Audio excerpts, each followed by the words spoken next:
Labas. Pagaliau sugrįžtu su savo mėnesio knygų apžvalga. Ir tai gali atrodyti labai liūdnai, kad rankų turiu tik tai 1, 2, 3, 4, 5 knygas.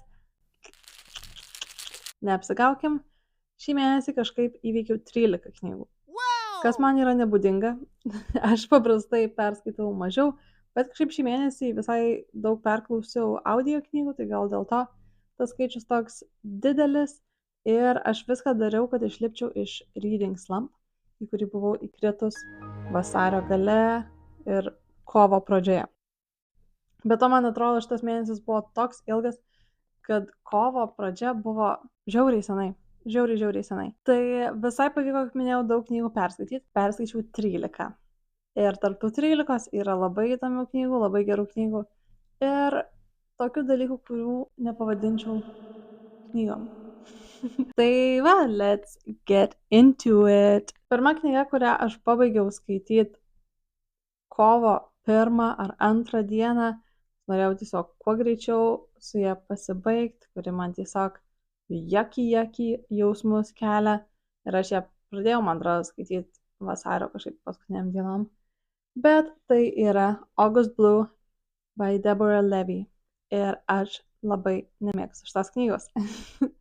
Jinai bandė būti kažkuo, kuo ji nesugebėjo. Jinai bandė būti labai Sally Rooney, man atrodo, ir jai nepavyko.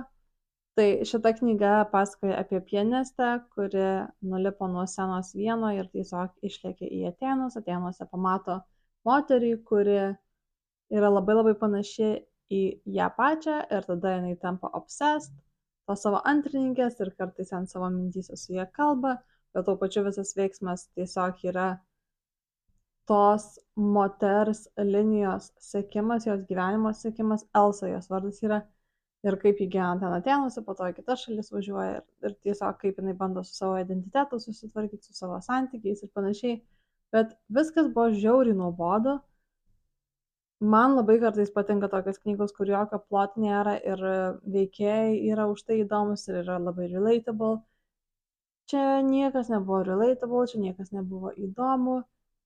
Man visiškai nerūpėjo ta Elsa, man nerūpėjo niekas. Galbūt rūpėjo jos toks adoptive father figure. Bet ir tai man buvo toks I don't care what happens to you. Sorry, dude. Tai ne, aš tiesiog niekam nerekomenduočiau šitos knygos, susigundžiu, nes viršelis visai buvo gražus. Viršelis dabar dar gražesnis, nes jį papuošė Maksimos brokeliai. Ir žinot ką, visai man negaila. Meluoju, gaila biškelį, bet visai dar nieko atrodo, galėjo ir blogiau būti. Bet Deborah Levy, August Blue, neskaitykit, tiesiog don't do it.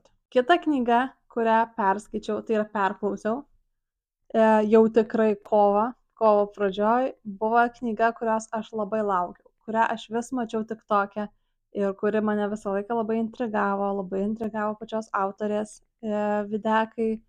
Ir po to, kai buvo išleistos tos Advanced Reader copies, ARCs, jų viršeliai buvo žiauriai gražūs. Ir tada išleido pagrindinį viršelį ir aš buvau tiesiog šoke, nes man reikėjo tos knygos. Ir aš ją perklausiau. Gerai, kad tai padariau, nes labai buvau susigundžiusi nusipirkti fizinę kopiją dėl to gražaus viršelio ir temos. Bet aš ją klausiau ir tai buvo The Lamb by Lucy Rose. Čia yra debiutinė autorės knyga ir tai labai jautėsi. Knyga yra apie kanibalizmą. Jinai yra apie motiną ir dukrą, kuri gyvena Škotijoje. Abi jos gyvena Škotijoje. Gyvena tokiam nuošaliam name, kuris yra netoli miestelio, bet kaip ir miškuose. Ir ta mama ir dukra vis laukia, kol ten užklys kažkokie vargšai haikeriai ir kad jos galėtų tuos haikerius arba pasiklydusius žmonės tiesiog suvalgyti. Vadina juos jos strays, bet vieną dieną į jų namelį užklysta moteris vardu Eden ir tai viską pakeičia, nes šita stray nebūna suvalgoma, o mergaitės mama ją įsižiūri. Tai atrodo, kad šita knyga turėtų visus visas dalis, kas man patinka. Tai yra kanibalizmas kaip obsesive meilės metafora. Tada motinos ir dukros santykiai, kurie yra sudėtingi ir sudėtinga juos suprasti. Ir dar the gays. Atrodo, viskas tobula turėtų būti. Bet kadangi yra visi ingredientai, kurie man patinka, jie turėjo būti labai gerai išpildyti. Ir va čia, ką ir sakiau, kad jaučiasi, kad čia yra autorės pirma knyga. Ir aš manau, kad aš tikrai ją skaitysiu toliau, aš skaitysiu, ką jinai dar parašys, man įdomu, kaip ji evoliucionuos kaip rašytoja. Bet šitą knygą, dude, nelabai man patiko. Man labai gaila, kad man nerūpėjo jokie santykiai, kurie buvo vystomi toj knygoj. Man nelabai rūpėjo motinos ir dukros ryšys. Man net neitin rūpėjo tas kanibalistinis meilės perteikimas. Aš manau, kad jį galima padaryti daug geriau. Gal va čia vat ir yra esmė, kuri man šiek tiek kliudo, kad tai yra jau dažnai labai naudojamas tropas, tas kanibalizmas ir aš nežinau, man patinka ir man įdomu skaityti apie tai ir man patinka ir filmai, ir serialai ir panašiai, bet man atrodo, čia labai reikia atsargiai kažkaip galvoti, kaip galima tai pateikti kažką naujo arba išpildyti tas linijas, sakau, obsesive meilės, kanibalizmo, tas linijas, kaip jas gražiai pateikti, ne gražiai kaip estetiškai turiu omeny, bet kaip jas ištyrinėti iki pat padugnių, kad galėtum tada, kaip skaitytojas, jas skaniai suvalgyti. Tai aš nemanau, kad tai buvo padaryta šitoje knygoje. Ir taip pat šita knyga po to mane privertė visai daug galvoti apie tuos obsesive santykius išvis. Man atrodo, čia irgi yra labai slidus dalykas. Nes kiek aš esu skaičius daug knygų, kur yra fainai pateikti obsesive santykiai. Fainai, tai ne tai, kad, kaip smagu būtų obsesive santykiuose. Turiu omeny, kad tai yra gerai pastatyti obsesive santykiai. Aš suprantu, kodėl abu žmonės taip nesveikai vienas į kitą kabinasi ir nebenori paleisti ar nemato gyvenimo vienas be kito. Ir tai jau nėra meilė, tai yra jau kažkas way worse. Codependency? Gal dar labiau kažkas, tiesiog obsessiveness. Obsession. Wow. Aš iškau šitą žodžio labai ilgai kažkodėl. Tai tiesiog tampa obsession. Ir tada yra knygos, kurios obsessive santykius daro prastokai. Ir man didžiausias toksai fall from grace nuo tokių santykių būna, kai aš nesuprantu, kodėl tie du žmonės yra obsessed vienas su kitu. Galbūt jie ir nebūtų tobula pora kažkokioj kitoje aplinkoje ir kitokiam sąlygom, bet galbūt tos aplinkos sąlygos sudarė tokią terpę, kad jie būtinai bus obsessed vienas su kitu. Tai tam reikia labai geros aplinkos. Jeigu ne tai tada tu turi parodyti, kad žmonės ir kaip puzzle pieces, kad kaip dėlionės gabaliukai jie tinka vienas kitam ir kad jie vienas kitam yra įdomus. Ir man atrodo, daug kaip galima išsukti padaryti, kad tu kaip skaitytojas suprastum, kodėl tie santykiai egzistuoja, o ne tiesiog, kad wow, aš tave myliu. Aš negaliu patikėti, kad aš gyvenau be tavęs. Why? Duok man suprast, kodėl jūs taip elgitės. Tai, sorry už rentą, but that's the truth. Aš manau, kad obsesive santykiai yra labai sudėtinga tave gerai tai padaryti. Tai aš manau, kad obsessive santykiai knygoje The Lamb nebuvo gerai padaryti. Aš manau, kad reikėjo pedalą paspausti iki dugno ir tai padaryti dar labiau stipriau, tai padaryti veikėjus, kurie būtų įdomesni, kurie būtų suprantamesni iš tos pusės, kad jie būtų daugiau tokie daugelypiai kažkokie, o dabar tiesiog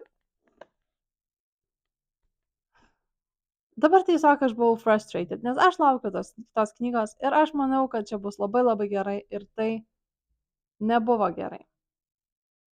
Ir aš nežinau, aš gal rekomenduočiau šią knygą skaityti gal žmonėm, kurie nesuvartoja daug tos kanibalistinės mydijos. Ne, gerai, nelabai rekomenduočiau šią knygą. Man atrodo, kad yra daug geresnių knygų už The Lamb by Lucy Rose.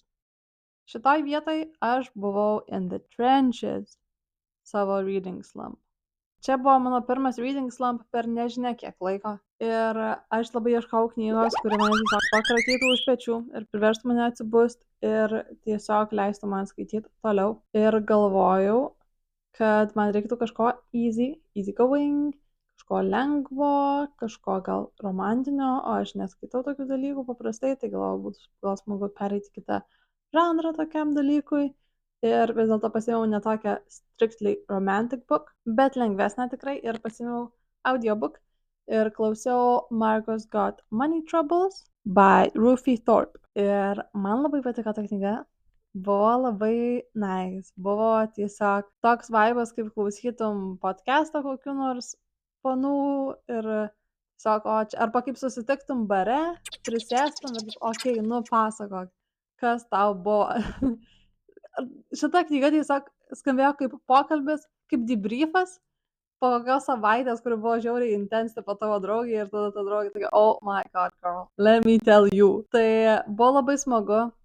Tikrai čia nėra kažkas, kas ten priverstų susimastyti ar dar kažką.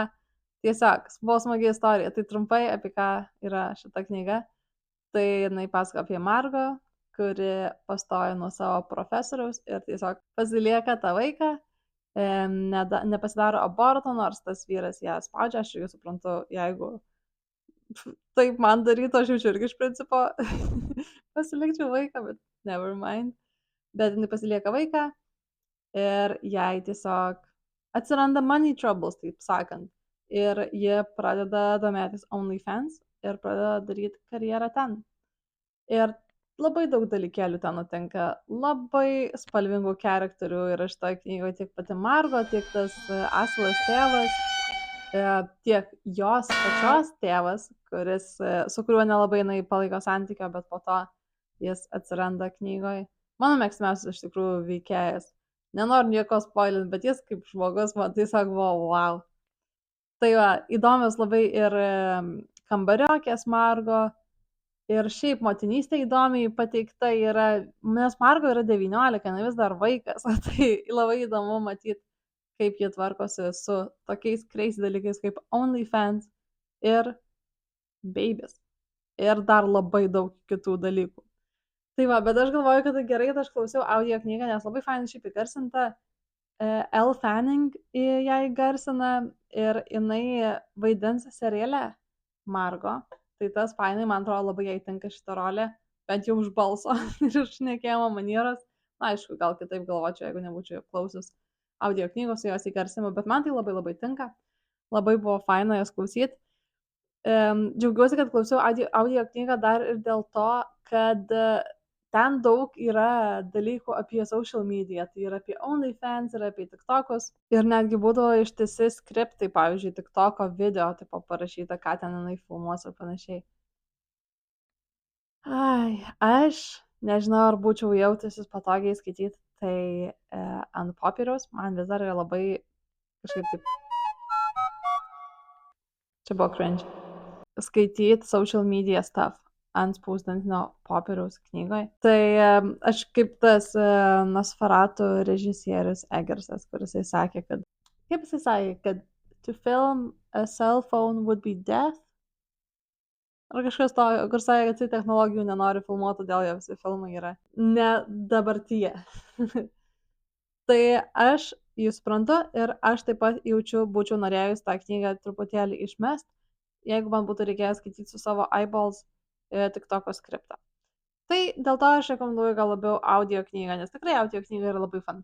Ir jeigu ieškot kažko, kas yra tiesiog palate cleanser, kur visiškai gali išjungti smegenis ir tiesiog pažvengti iš tų keistų veikėjų, bet jie ir tau rūpės irgi. Tai žinai toks.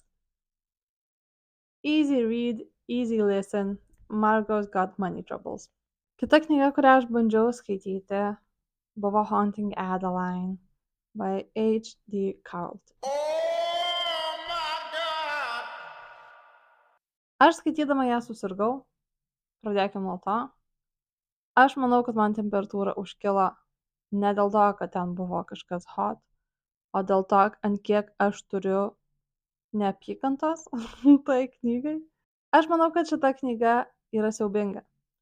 Ir žinau, kad žmonės sakys, kad aš tiesiog neskaitau dark romance ir kad čia nėra mano žanras. Ir tas yra tiesa, čia nėra mano žanras. Bet ar aš manau vis tiek, kad tai yra siaubinga knyga? 100%. Let me be a hater for a little bit, ok? Tai yra tiesiog mano nuomonė. Ir aš savo nuomonę pasakysiu dabar. Nekenčiu visa širdim Haunting Adeline. Skaitėm ją knygų klube, nes galvojau, kad būtų visai smagu aptarti ją su kitais knygų klubo dalyviais. Ir skaitėm dar ir kitą knygą, apie kurią pašnekėsiu vėliau, bet skaitėm ir Haunting Adeline. Ir man tai buvo peilis. Man šita knyga buvo... Man paliko traumą visam gyvenimui. Tiesiog, man paliko traumą visam gyvenimui. Aš perskaičiau ją iki 100%. Aš ne-DNF-inu knygų. Aš visiškai nemėgstu DNF-int knygų. Aš geriau noriu pabaigti ir pažiūrėti, galbūt pabaiga mane sužavės ir tada man atsipirks ta visa skaitymo patirtis. Bet su Haunting Adeline aš neradau savy stiprybės pabaigti tą knygą ir aš nemaniau, kas ten gali būti pabaigoje, kad išgelbės tą visą knygą. Ir kiek kalbėjau su panom iš knygų klubo, niekas ten pabaigoje neišgelbėjo. Haunting Adeline will haunt me for a lifetime. Tiesiog, mano personal hell būtų, jeigu man reiktų skaityti Haunting Adeline over and over again. Atsiprašau, šuo tiesiog nekenčia, kai aš šneku apie Haunting Adeline ir vis laižusiu savo pėdutės. Tai jeigu trumpai apie ką Haunting Adeline, jeigu jums kažkaip pavyko išvengti šito žinojimo apie šią nuostabią knygą, aš jį dabar sugadinsiu ir you'll be aware of this masterpiece. Tai knyga pasakoja apie Adeline, kuri atsikrausto į spooky house, for some reason jis yra spooky, kuriame gyvena jos prosenelė ir ji yra Adeline, pati pagrindinė veikėja, yra rašytoja ir ji gyvena tam spookyje tokiam name ir ji staiga gauna iš niekur nieko bičiuką, kuris ją pradeda stalkint. Ir jisai yra obsessed ir jisai yra tikriausiai worst veikėjas, kokį aš esu skaičius. Nu ir ten visokie prasideda reikalai, ne insta love sakyti. Kaip tai apibūdint? Tai yra dar vieni obsessive santykiai, bet irgi nežinau, ar galiu pavadinti santykiais. Tiesiog, let's just say yucky stuff. Zaid, tas stalkeris, yra visiškai insane ir jo, jisai mato tą Adeline kaip kažkokį objektą, kurį jis turi turėti ir negerbti visiškai. Adeline yra tiesiog insane panelė, kuri daug tūsina su savo bestie.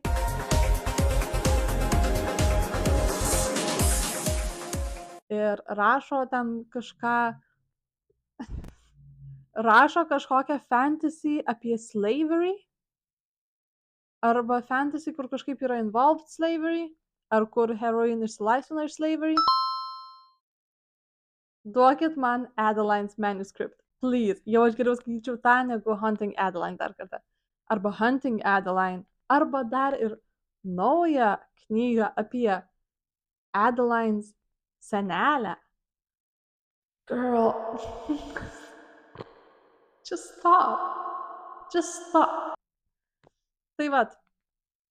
Adeline tūsina, bando išsiaiškinti ten mystery apie savo prosenelę. Zayn yra... Zayn? Koks jo vardas? Zaid.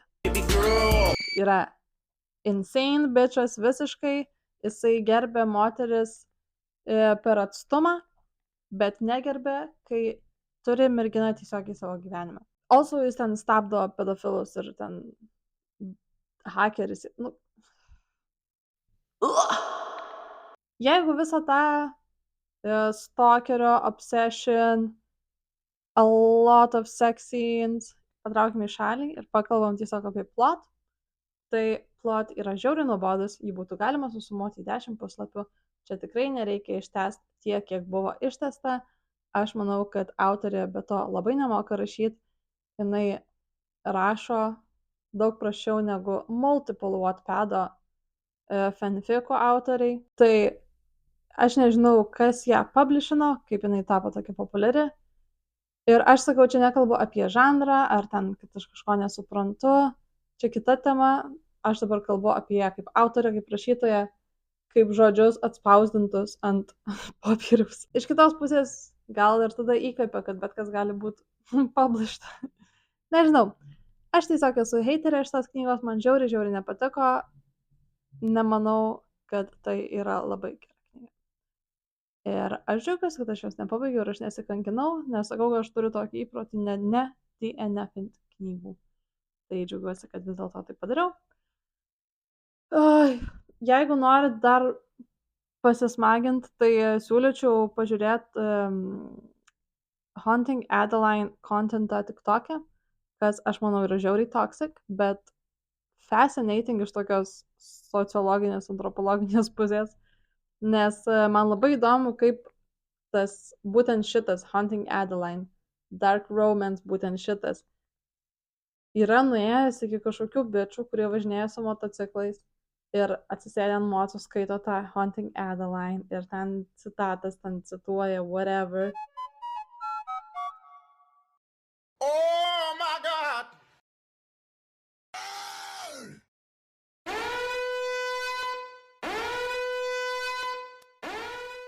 Jeigu visa tai, kas yra aprašyta toje knygoje, tai yra stalking, non-consensual stuff.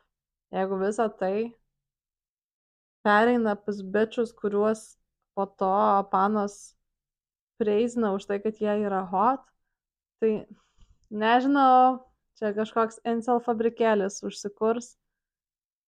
Ir aš manau, kad tai yra žiauriai pavojinga. Jeigu tai yra uždaryta kažkokiam skaitytojų rate, kol tai yra suprantama, kad čia yra tiesiog fiction. Mano šuo nekenčia šitos knygos tiek pat, kiek aš, man atrodo, nes jinai neapsiramina, visą laiką miegoja. Gerai. Ji tapo rutuliu. Tai va, ką aš bandau pasakyti, kad kol tai yra uždaryta į skaitytojų ratelį, kur suprantama yra, kad tai yra fiction, kad tai yra galbūt vieta kažkokiam fantasies, exploring, whatever, viskas gerai. Kai tai išeina iki kažkokių bičių, kurie nesupranta to ir skaito pavienes citatas ir sako, kad jie yra panašus į tokį žiauriai seksualų stalkerį, kuris reipina panas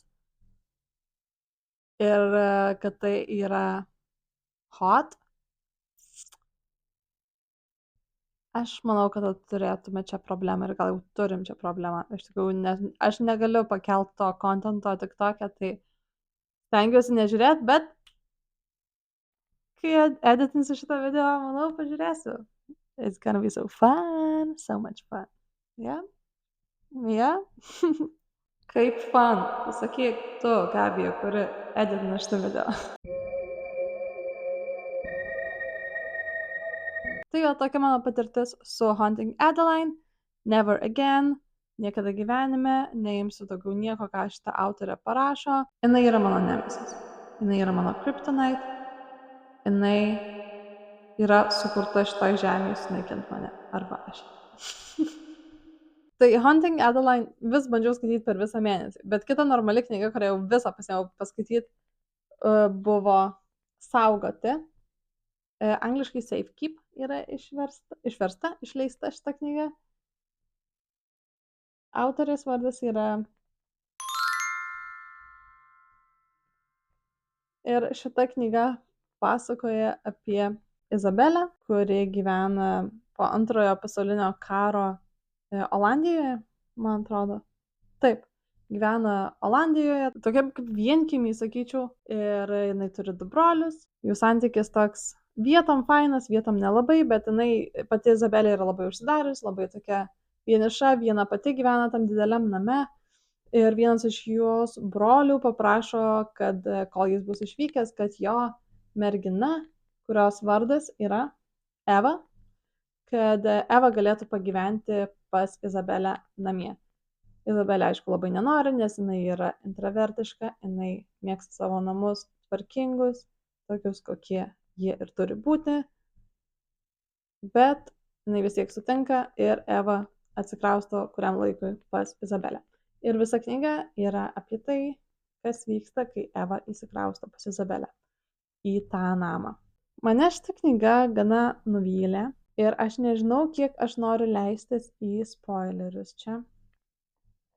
Bet labai sunku pašnekėti šitoj vietoj irgi apie tai, ką noriu pašnekėti nespoilinant. Tai jeigu nespoilinant, man nepatiko šita knyga dėl to, kad ji nebuvo sukonstruota taip gerai, kaip aš galvojau, kad ji bus sukonstruota. Jinai yra nominuota Bukerio prizui. Aš su Bukerio prizui, su Bukerio nominantais kažkaip nesusibendrauju vis. Galvojau, kad čia bus išimtis, bet nebuvo. Tai aš tikėjausi, kad bus labai viskas detaliai ir gražiai padaryta.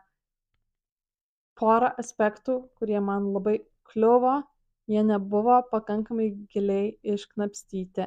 Ir turėjau labai panašią problemą ir su knyga The Lamb, kur pasakojau, kad santykiai nebuvo iškapstyti taip, kaip aš norėjau. Tai saugoti irgi to paties nepadarė. Ir aš labai norėčiau pasakyti truputėlį mini spoilerį, kas nėra visai knygai. Ta prasme, kad tai nepasako, kaip baigėsi knyga, bet tai atskleidžia, kas įvyksta šitą knygą. Taip, aš parašysiu, iki kada reiktų praskipinti, jeigu nenorit girdėti šito mini spoilerio. Tai čia prasideda spoileris. Tai Eva su Izabelė tampa involved romantically. Tai love it, lesbians, amazing. Bet tas santykis, man čia vėl, kad žiauriai blogai padarytas, atsiprašau, gal neturėtų būti žiauriai blogai, bet aš paprasčiausiai nesupratau, kodėl jos iš vis viena kitą traukia, other than, kad taip susiklosti aplinkybės, bet tos aplinkybės net nėra tokios drastiškos, kad jos būtų taip sustumtos romantiškai kartu. Tai aš visiškai nesupratau, kodėl Eva traukia Izabelę arba Izabelė traukia Evą. Jo, galbūt galima tenai sakyti dėl kažkokių charakteristinių skirtumų, kad jos abi priešingybės ir gal dėl to, bet man jos nesiklijuoja. Būna tokių porų, kur šiaip ir realybėje gal būna tokių porų, kur atrodo, kad nesiklijuoja, bet būna tokių porų, kurios parašytos būna labai gražiai ir tu supranti, kodėl jos yra kartu. Bet čia aš niekaip nesupratau, aš skaičiau ir man toks spoileriai čia baigėsi. Aš nežinau, ar aš labai rekomenduočiau kažkam šitą knygą skaityti. Man nei tas pagrindinis aspektas, apie kurį kalbėjau spoilerių daleliai, nei visas ta po antro pasaulinio karo ta atmosfera nelabai kažkaip man gerai išvystyta. Ten antroji knygos dalyje, kas vyksta, manęs nesužavėjo. Nebuvau aš ten labai šokt, ar ten, nežinau, man tiesiog viskas taip praplaukė paviršium, nei pabaiga manęs nesužavėjo, tiesiog viskas buvo žiauriai mid. Ir aš labai nemėgstu mid knygų. Tai esu visai pasipiktinus dėl šitos knygos. Tai saugoti, Bukeris mane visai nuvylė. Bet gražus leidimas, patinka man šis viršelis. Toliau turim knygą, kuri pas mane stovėjo gal metus. Aš pagaliau perskaičiau The Library at Mount Char by Scott Hawkins. Ir aš jos neskaičiau dėl žiauriai durnos priežasties. Extreme durnos priežasties. Aš noriu parodyti jums jos puslapius. A white man? No! Kodėl jie yra tokie balti? Čia yra žiauriai petty. Bet kodėl šitos knygos puslapiai yra tokie balti? Aš nežinau, man rėžia žiauriai akis. Paimsiu Giovanni's Room, kurią dar nesuskaičius, bet čia yra normalūs lapai, normali spalva, knygiška spalva. Čia yra A4 popieriaus, kuris išeina iš spausdintuvo. Man labai tas Mane labai sutrigerino, kai aš gavau šitą knygą ir aš tiesiog jos neskaičiau. Bet aš ją pagaliau perskaičiau šį mėnesį ir turiu pasakyti, kad mixed feelings. Kažkaip neturėjau labai gero skaitimo mėnesį dabar, kaip kalbu. Kažkaip visos tokios more or less disappointing arba mixed feelings, bet spoiler alert, kad turiu porą žiauriai gerų knygų dar upcoming. Žodžiu, bet The Library at Mount Char. Čia yra viena iš tų knygų, apie kurias yra gana sunku papasakot, nes viskas yra žiauriai convoluted, žiauriai toks siūlų kamuolys, kuris yra žiauriai išsivyniojęs ir susivėlęs ir tau reikia atkasti, kas kur yra. Žodžiu, bet pagrindinė istorija, jeigu bandyčiau papasakot, būtų tokia. Egzistuoja biblioteka, kurioje gyvena vyras, kuris gali būti dievas, niekas nežino, tikriausiai jis dievas. Ir jis yra pasiėmęs grupelę vaikų ir kiekvienas iš tų vaikų turi po savo katalogą, už kurį jis yra atsakingas. Ir kiekvienas tas vaikas labai gerai išmano savo katalogą iki tokio lygio, kad jis gauna galių, kuris yra susijęs su tuo katalogu. Kiek dar kartų aš sakysiu žodį katalogas. Tai tarkim yra David, kuris yra atsakingas už karą, Michael, kuris yra atsakingas už gyvūnus, Caroline, kuri yra atsakinga už kalbas ir taip toliau, ir taip toliau. Tai pagrindinė mūsų veikėja ir yra ta Caroline. Ir mes ją sutinkam knygos pradžioje, kai ji eina susitikti su kitais vaikais. Intarpas, visi vaikai jau užauja, jie 20s, 30s, man atrodo. Nu, kad ne YA book, čia tikrai. Tai mes sutinkam Caroline, kai eina susitikti su kitais vaikais, aptarti tai, kad Dievas yra miręs. Ir kažkas jį nužudė ir jie nori išsiaiškinti. O gal jį ir nenužudė, gal jis tiesiog dingęs. Bet jų pirma teorija buvo tai, kad jisai yra nužudytas ir reikia išsiaiškinti, kas tai padarė. Šita knyga, tikrai, kaip pradžioj sakiau apie tą siūlų kamuolį, tai kai skaitai, viskas darosi taip blogiau ir blogiau ir blogiau ir tu nieko nebesupranti, nes kol mes followinam tą Caroline, dar, kartais kažkas make sense. Tada prasideda skyrelis ir mes esam su kažkokiais liūtais. Tada mes vėl su Caroline. Tada mes su random bičiu kažkokiu, apie kurį niekas nebuvo užsiminęs. Tada jis išnyksta. Žodžiu, žiauriai yra confusing. Ir viskas yra labai confusing iki kokių, sakyčiau, 7%. Iki kokių 7% ir tada viskas pradeda klikint. Ir tai pradeda klikint, kad aš negalėjau paleisti tos knygos iš rankų, aš skaičiau ir prie pusryčių, ir važiuodama į univerą, ir per pertraukas. Ir žodžiu, aš negalėjau visiškai atsiplėšti nuo šitos knygos. Man ta paskutinė dalis žiauriai patiko, kaip viskas buvo atskleista ir kaip viskas buvo suplanuota.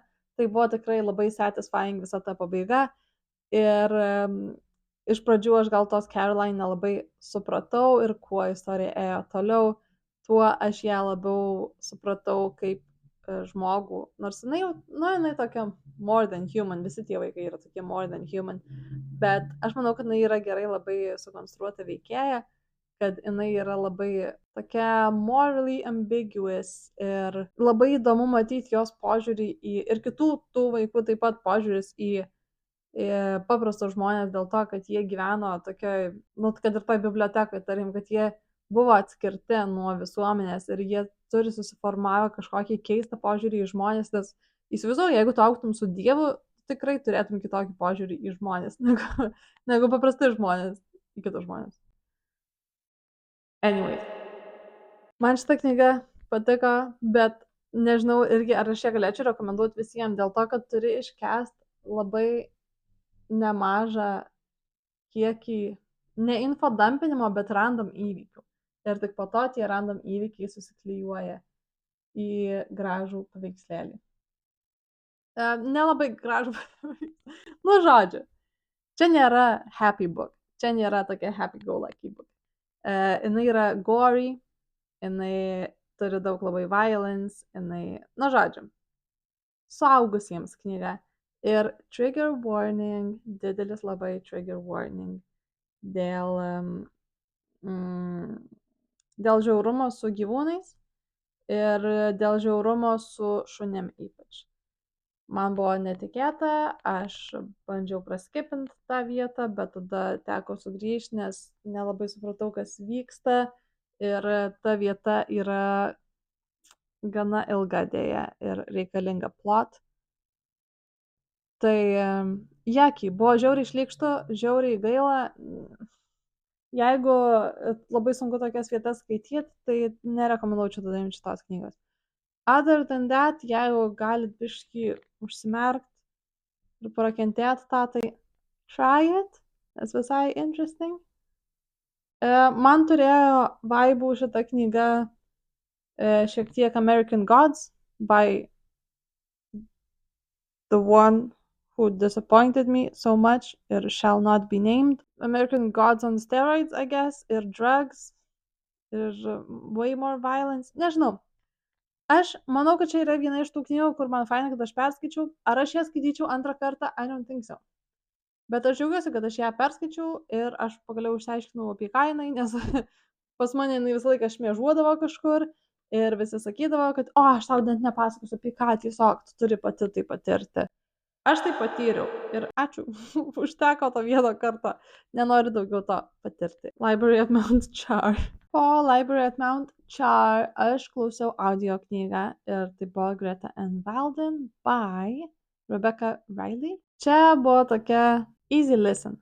Labai buvo easy listen apie brolį ir sesę Greta N. Walden, kurie gyvena Naujojoje Zelandijoje.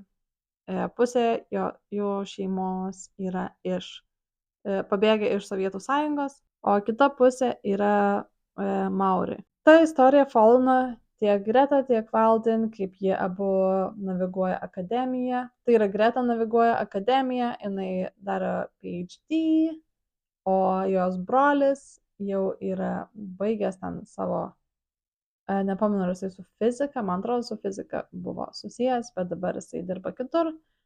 Ir jie abu yra gay ir jie turi sudėtingus santykius su savo eksais, crushais, naujais partneriais ir panašiai. Ir knyga daug labai apie tai kalba ir tyrinėja tuos santykius. Taip pat daug fokusuojamasi ir į identiteto problemą, kur žmogus nepriklauso atrodo nei ten. Ir daug kalbama ir apie santykius su šeima. Bet čia iš tokios geros pusės. Aš niekada nesu skaičius apie tokią leftist family.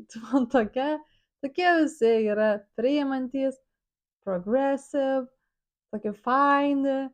Tai nebuvo čia kažkokia ten. O mano vaikai yra queer, aš jūsų nekenčiu. O kaip tik buvo labai atviri santykiai, visi gali kalbėti apie viską, tai buvo toksai šviežio oro gūsis tiesiog.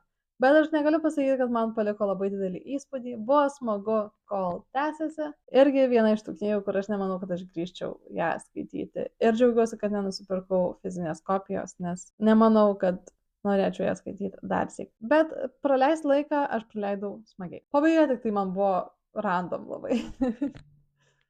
Bet veikėjai faini, Greta faina, man labai patiko Walden. Jisai biški kukų yra in the head, bet aš jį labai suprantu, aš jį galiu būti kukų in the head. Toliau skaičiau Oranges Are Not the Only Fruit by Jeanette Winterson. Ir mačiau, kad yra ir lietuviškai išversta šitą knygą, visai jinai jau yra sena, 90 kažkelintų metų, jeigu neklystu. Ir šitą istoriją pasakoja apie Jeanette. Čia yra tokia semi autobiografija, bet ne iki galo. Bet tai jinai pasakoja apie pagrindinę veikėją Jeanette, kurie gyvena su savo mama ir tėvu Airijoje, nedideliame miestelėje.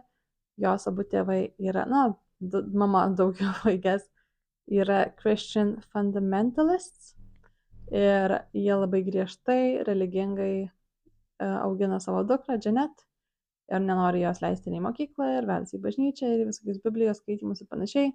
Ir Jeanette, eidama į mokyklą, kažkada supranta, kad jinai yra queer ir ji bando naviguoti tą kelionę ir tą visą jausmą, santykius su savo bendruomenė, bažnyčios bendruomenė, su savo tėvais, bando suprasti, kaip jos identitetas įsipaišo į tą religingą bendruomenę ar neįsipaišo ir kaip yra sunku užaugti tokioje aplinkoje. Aš gal iki galo nesusikonektinau su šita knyga, kažkoks man buvo distance tarp manęs ir Jeanette, bet man labai įdomu buvo skaityti apie tokią patirtį. Aš pati ėjau į katalikišką mokyklą, turėjau savo visokių įdomesnių momentų ten.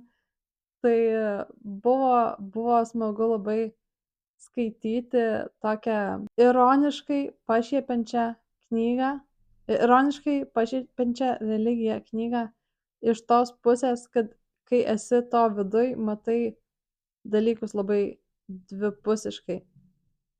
Kad nori, nenori, tu vis tiek išsivysti kažkokį prisirišimą tai community, bet tuo pačiu metu ta pati community tave spardo ir bando tave išmesti ir tau bando pasakyti, kad tu esi mentally ill. Žiauriai keistas fenomenas. Žiauriai keistas fenomenas. Man šita knyga buvo ir relatable, bet, sakau, kažkaip ne iki pat galo susikonektinau. Nors buvo vietų, kur aš ir apsižlimbiau ir teko užverst knygą, nes man tiesiog buvo taip nemalonu skaityti apie brainwashinimą tiesiog, kaip tėvai gali dėl savo kažkokių norų suspaust vaikų smegenis ir širdelės ir tiesiog visus svajonės sunaikinti tiesiog. Tai buvo sunku skaityti, bet šita knyga also parašyta labai tokia ironiška kalba, tai tas faina yra. Tas tikrai yra labai smagu. Ir aš labai noriu paskaityti knygą Sunburn, kuri, kiek žinau, irgi eina į labai panašią linkmę, katalikišką mokyklą, queer relationships, jada.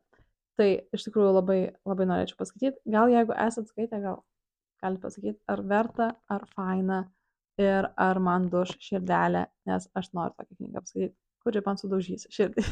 Kita knyga, kurią skaičiau, buvo mūsų knygų klubo pagrindinė knyga ir tai buvo Vaško lėlė, parašyta Olgos Ravn. Olga Ravn, mano mėgstamiausia rašytoja, viena mėgstamiausių rašytojų of all time ir aš buvau labai excited dėl Vaško lėlės. Ir aš ją pradėjau skaityti mėnesio pradžioje ir tada patekau į tą savo prakeiktą reading slump ir ją pabaigiau tik pačiam mėnesio gale prieš pat mūsų knygų klubo susitikimą. Ir man pradžioj skaitėsi labai sunkiai, bet manau, čia nebuvo knygos kaltė, čia buvo tiesiog visko kaltė, kad aš tiesiog neenjoyinau skaitymą.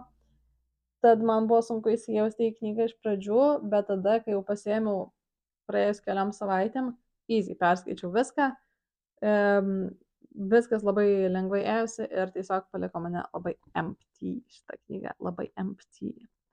Tai šita knyga yra apie raganų medžioklę Danijoje. Skaičiau porą interviu su rašytoja. Rašytoja sakė, kad daugiau yra padaryta research apie silkę negu apie tas sudegintas moteris Šiaurės Europoje. Tai labai buvo įdomu paskaityti apie šitą dalyką iš arčiau. Niekada iš tikrųjų pati prisipažinsiu, nesidomėjau raganų medžioklę Šiaurės Europoje. Nesidomėjau ir pas mus, iš tikrųjų, nors mačiau, kad Islandimo raganos visai eina ir žmonės visai geria ir aš vis dar jos neturiu, bet norėsiu tikrai paskaityti. Bet kol kas apie Vaško lėlę, tai kas yra labai unikalu apie šitą knygą, kad jinai yra parašyta iš būtent Vaško lėlės perspektyvos, iš Vaško lėliuko, tai tokia yra kaip vudu lėlę primenantis dalykas ir mane jo balsas šiek tiek nervavo iš pradžių, nes tai yra pasakojama iš šono. Ir tas Vaško lėliukas, jis yra viską matantis, bet nejaučiantis. Aš taip apibūdinčiau jį. Ir jo balsas yra toks labai atsitraukęs ir objektyvus. Ir per jį mes susipažįstam su tom moterim, kurios yra apkaltinamos raganystę. Ir tai labai atskiria tokį kaip emocinį barjerą tarp mūsų ir tų moterų pasato tokį emocinį barjerą. Ir tai man buvo iš pradžių sunku, sunku įsijausti, sunku kažkokį ryšį pajausti gal su tom moterim.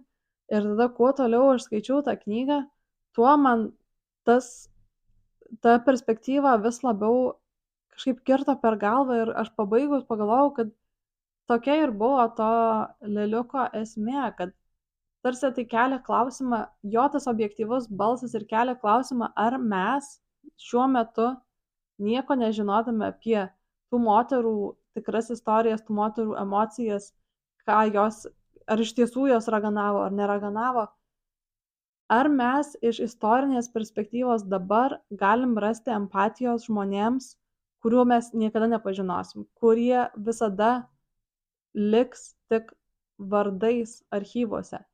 Čia nėra tikra istorija iki galo, nėra 100% tai, kas nutiko, bet tai yra paremta tikrais faktais ir moterų vardai yra tikri ir tai, kaip jos mirė, yra tikra.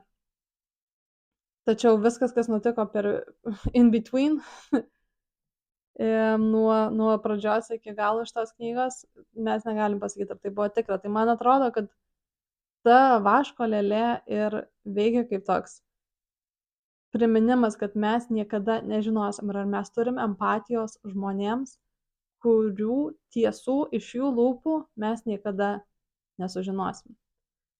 Ir man šitas supratimas labai pakeitė požiūrį, kaip aš žiūrėjau šitą knygą ir kaip aš skaičiau knygą.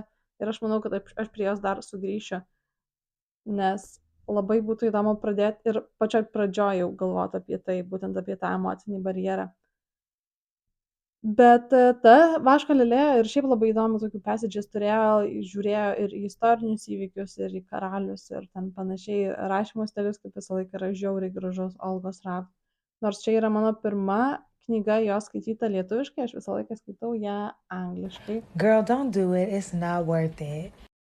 Parodysiu savo employees vieną editioną. Žiauriai gražus viršelis. Čia, aš manau, kad čia gal mano mėgstamiausias knygos viršelis, kokį aš turiu.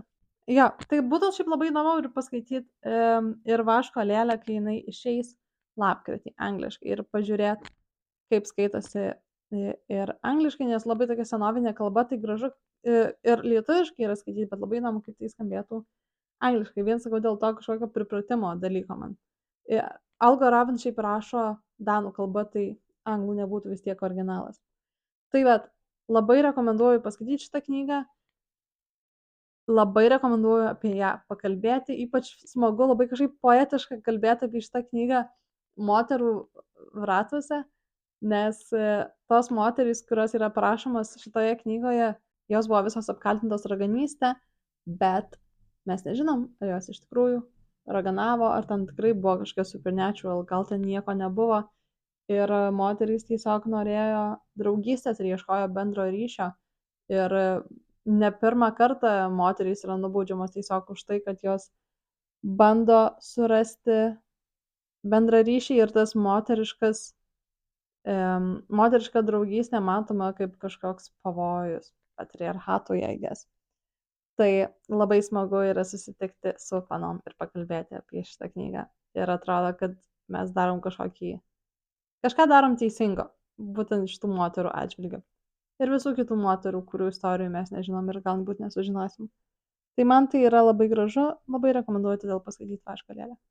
Dabar judam į tą teritoriją knygų, kur aš tiesiog praskridau pro šitas knygas ir man buvo labai gera sugrįžti į savo normalų skaitimo ritmą.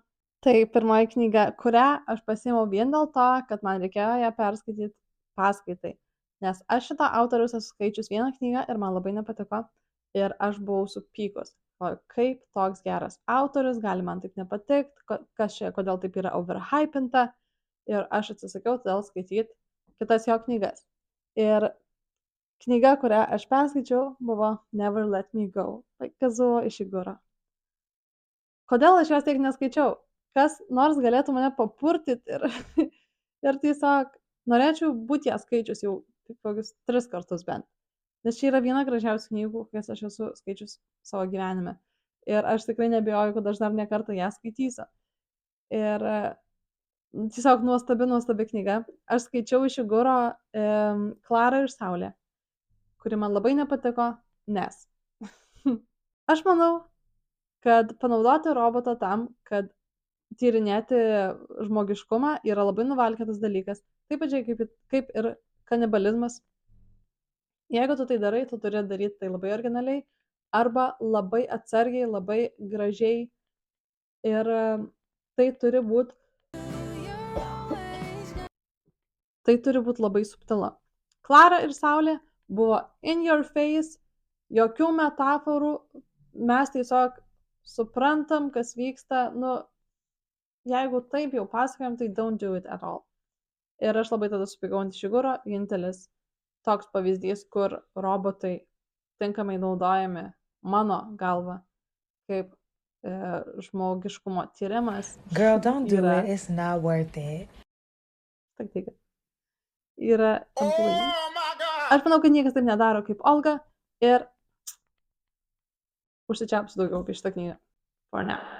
Tai Never Let Me Go. 5 out of 5 stars, tiesiog visos stars in the universe eina šitai knygai. Nuostabi knyga.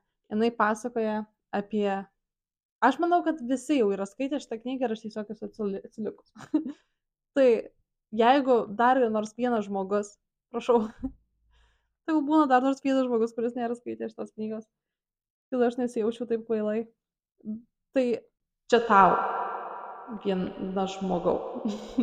Šita knyga pasakoja apie Kathy, kuri prisimena savo laikus tokioj privačioj mokykloj, kur augo su savo 2 draugais, su daugiau vaikų, bet jinai prisimena savo 2 draugus, Ruth ir Tommy, ir kaip jie ten augo toj mokykloj, ir kodėl jie buvo auginami taip, kaip jie buvo auginami, ir kodėl jie yra tokie žmonės, kokie jie yra dabar, ir ar jie tikrai iki galo žmonės. Nenoriu daugiau sakyti, jeigu tas vienas žmogus nieko nežino apie šitą knygą, kaip ir aš nežinojau. Yra ir filmas, kurio dar nežiūrėjau, bet irgi noriu pažiūrėti. Bet dar kažkaip nesusigulėjo man šitą knygą. Ir labai daug man emocijų jis sukėlė. Ir čia irgi yra tas atvejis, kai labai gražiai yra tyrinėjimas žmogiškumas ir ką reiškia būti žmogumi. Ir tiesiog empatija, toks žiaurus klausimas, kam verta būti žmogumi, kas nusipelno būti žmogumi. Tai žiauriai patiko šitą knygą. Tiesiog nuo kokių, nežinau, 3% aš tiesiog pradėjau užlimti ir aš beveik nesustojau užlimti. Tiesiog mane sugniuždė šitą knygą, ne dėl to, kad jinai yra, tarkim, žiauriai liūdna ar ten kažkokių twists and turns ten, bet tiesiog iš tos empatijos pusės man labai labai patiko. Ir man labai labai įdomu yra skaityti knygas, kurias pasakoja žmonės, kurie atsimena viską. Ir tada jie tampa tokie netyčiniai unreliable narrators vien dėl to, kad žmogaus smegenys taip veikia, kad mes išsirenkam nespecialiai, bet vis tiek turim tą selective memory, kad ne viską atsimenam, o per laiką galbūt tie atsiminimai ir išsikreipia. Tai irgi ta Kathy, kuri pasakoja istoriją, jinai vis abejoja tenai, ar tikrai tai buvo, o gal net tai buvo, po to pasitikrina su savo draugais iš mokyklos ir tada supranta, kad jie kitaip atsimena. Ir aš dabar be to pradėjau skaityti The Handmaid's Tale, Margaret Atwood. Ir aš esu mačius serialą, bet mane nustebino, kad knygoje, kai skaitau, kad tas balsas irgi turi tokio pačio vibe kaip Never Let Me Go Kathy turi dėl tos atminties, kad iš tam Handmaid's Tale, kad Offred labai atrodo irgi yra fragmented ir porą kartų vis tą pačią situaciją skirtingai atpasakoja, nes jinai, šiek tiek kitaip negu Kathy, nes Kathy tiesiog neatsimena, o Offred iš Handmaid's Tale atrodo bando save įtikinti, kad ne tai buvo vis dėlto. Anyways, pasakosiu, kaip perskaitysiu tą knygą, bet kol kas Never Let Me Go, amazing. Visos stars in the universe. O po Never Let Me Go aš tiesiog grįžau į savo 14-metę state ir pradėjau skaityti Hunger Games knygas. Tai kaip viskas buvo? Ta diena, kai išėjo Sunrise on the Reaping, Heimečio istorija, aš parsisiunčiau ją kaip audio knygą immediately ir aš pradėjau ją klausyti. Ir man viskas ten buvo žiauriai faina, žiauriai patiko, bet aš nebuvau skaičius The Ballad of Songbirds and Snakes apie President Snow. Ir aš buvau mačius filmą, bet ir filmą jau buvau senai mačius, tai galvoju, reikia geriau perskaityti knygą. Tai aš pasėmiau skaityti tą knygą ir iš tikrųjų labai bijau ją skaityti dėl to, kad aš esu girdėjęs žiauriai daug negatyvių dalykų apie ją. Ir aš neturiu jos čia, nes buvau pasėmus iš bibliotekos ir aš nustebau, kad man ji atrodo daug labiau patiko negu visiems, kad ji nebuvo tiesiog apie games. Tai prasiplėtė daug labiau tas požiūris į aplinkinį pasaulį, į tai, kaip funkcionuoja Capital ir kaip žmonės galvoja in the Capital. Ir jo nebuvo tokia fast-paced, nes nėra didžioji dalis tos knygos tiesiog tos žaidynės. Tai jeigu tu norėjai, kad tai būtų tik žaidynės, you are from the Capital. Bet man buvo labai įdomu skaityti apie Snow filmą, bet po to pažiūrėjau Kill me, am I right? What the fuck was that? Knygoj Carolina Snow yra so unlikable. Aš jo nekenčiau skaitydama, jisai so unlikable. Jeigu jisai būtų čia, dabar jisai būtų right wing, homofobas, rasistas, nacionalistas, viskas, kas blogiausia, būtų Carolina Snow.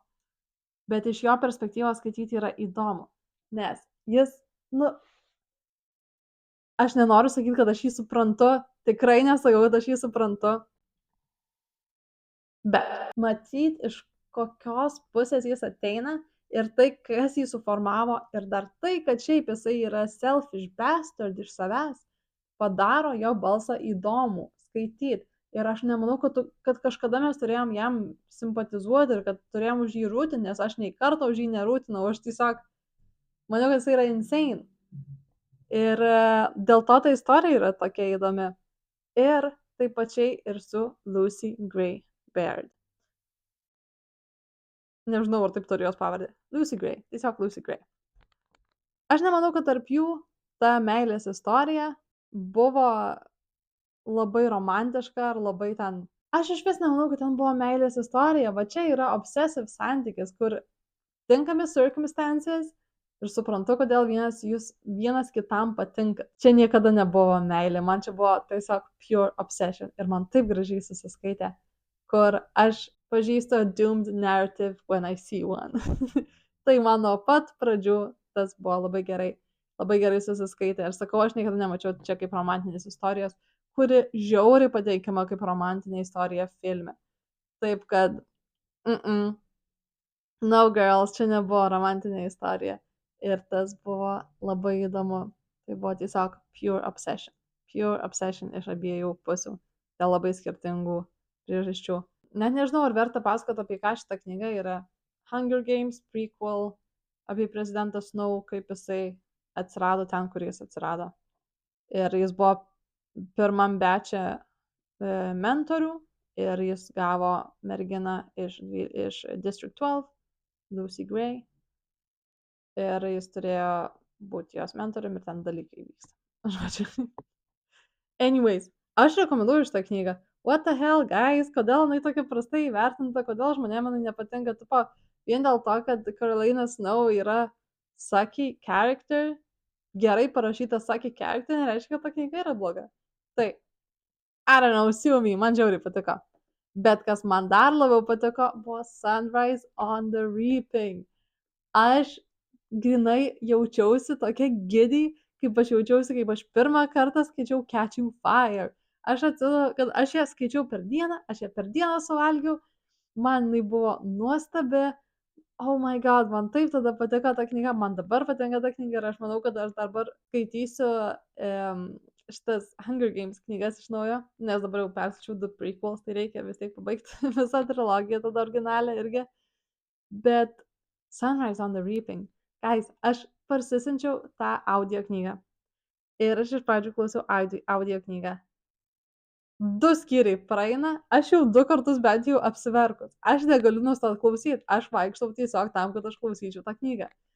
Ir žiauriai gerai įgarsinta knyga, oh my god. Tas, nežinau, kas tai idėją įgarsina, bet tas žmogus, kuris įgarsina, yra tobulas Heimičas. Žiauriai gerai įgarsina.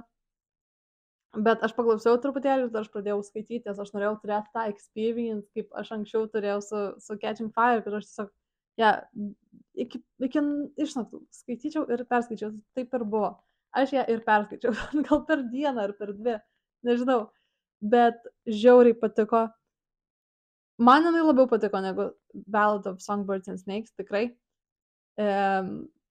Tiesiog, aš sakau, čia yra ta bottled up, tiesiog ta experience, kur man buvo 14 ir aš pirmą kartą perskaičiau Catching Fire.